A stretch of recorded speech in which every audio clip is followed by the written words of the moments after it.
Hi, this is Dr. Kang, the Scuba Diving Stories again. And today we will take a look at safety stop. We all know what safety stop is, but not we all, or not always. It was like 1997, 3 years after I became a diving instructor. I went to a resort on the east coast of Korea.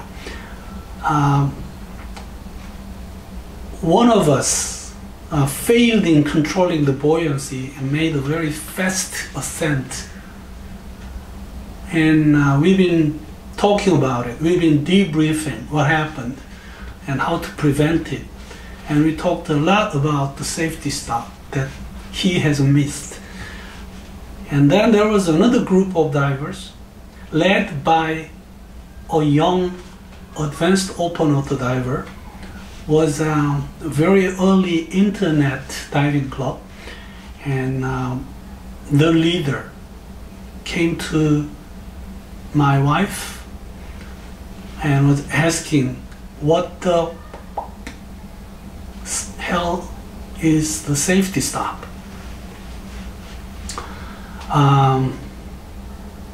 Not everybody knows what it is. Not everybody does when they have to do it.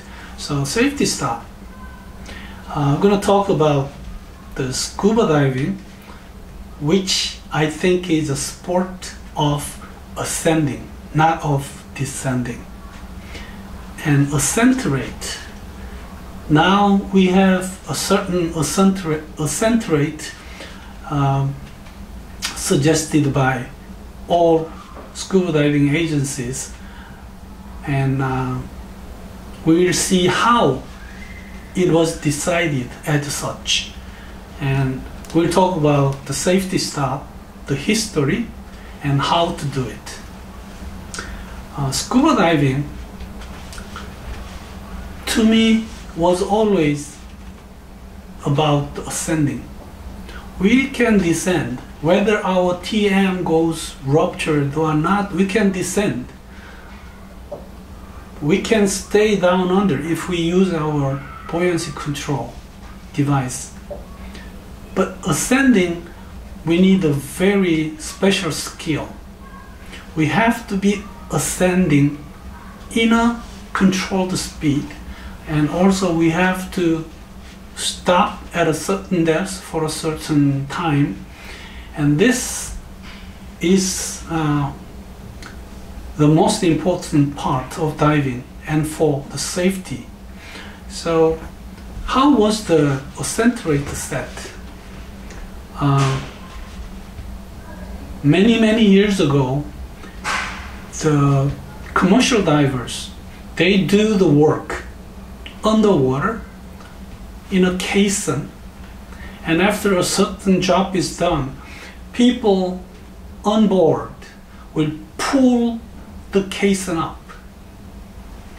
Depending on how many people work on it, the ascent rate could be fast, could be slow, but they begin to find out that when they make a very fast ascent, they get bent. So they ask the people on board to slow down the ascending speed. And this was the beginning of realizing that ascending slowly is very important in the safety of diving. So gradually, as they use the machine to bring it up, they begin to set the speed rate accordingly. So it was like 9 meters, that is 30 feet per minute. It was the first set by US Navy table. And that has been kind of spread out to most of the training agencies. Recently, US Navy manual, diving manual, they say 10 meters per minute. which is okay. Kind of simplify the number. 10 is easier than 9, but I don't understand because feet is 33. 30 should be simpler. And Dan also says 10 meters, and some technical diving manuals, for example SSI extended range, they say 10 meters per minute. But as of considering the depth where we do the decompression, still it's better if we count by 3, 6, 9. So I don't know. I think 9 meters per minute is okay. Paddy said DSNT, the Diving Science and Technology, they set out the center rate of 18 meters per minute plus mandatory safety stop. So how and where do we do this? Safety stop for safety, we do it at 4 to 6 meters for 3 to 5 minutes. So to make it simple, it's 5 meters, 3 minutes, and all diving guys, they will say 5, 3 for safety stop. Let's just take a brief look at the history.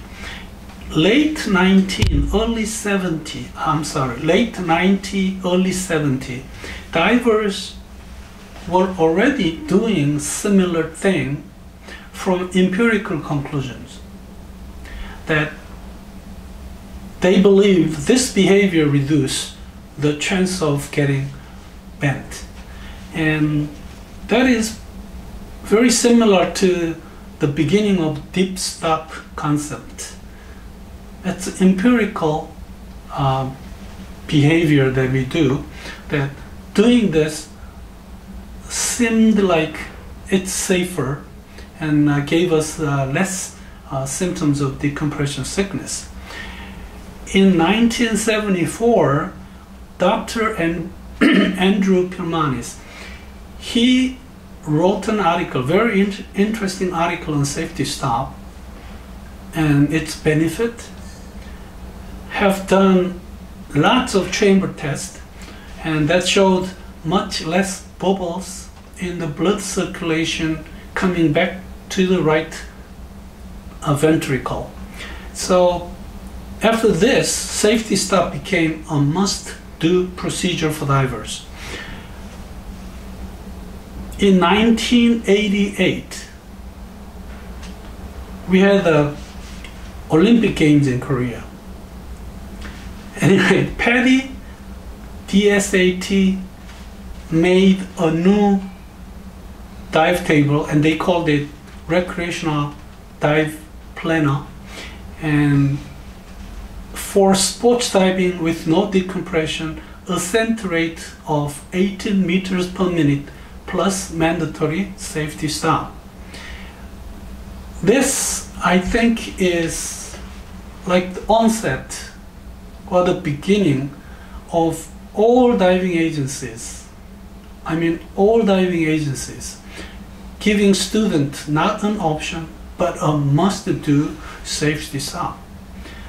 In 1994, this Dr. Donna Uguchioni, he also wrote an article. He had a vast amount of experiment, and that backed up the idea and the safety of safety stop. So how we do it? We do it at 4 to 6 meters for 3 to 5 minutes, depending on how you feel about your profile. And to cut it short, it's 5 meters and 3 minutes. When you make safety stop, this stop means you stop ascending and you also stop all the work, activity. You just do nothing but staying at 5 meters. That is a better way of doing the safety stop. You don't swim around at 5 meters. and you feel you are doing the safety stop simply because you are at 5 meters. No, you should just stop everything. And when we make a safety stop, the better body position is horizontal or trim position than vertical, giving the same pressure to the entire body. If we stand, depending on how tall you are, the pressure difference can be like 2 meters from your head to your toe. So this is a better way of doing the safety stop. This is me and my wife, an SSI instructor trainer, and somebody took a beautiful photo for us. To talk about safety stop, I said scuba diving is a sport of ascending, and ascent rate was set how, and it's usually 9 meters per minute. And safety stop, we talked about the history a little bit, and we do at 4 to 6 meters for 3 to 5 minutes. And make sure you all, or we all, do a safe diving. Again, this is my phone number in Korea. You can find me on WhatsApp, divelove@hotmail.net. You can email me for any question you have. Thank you very much.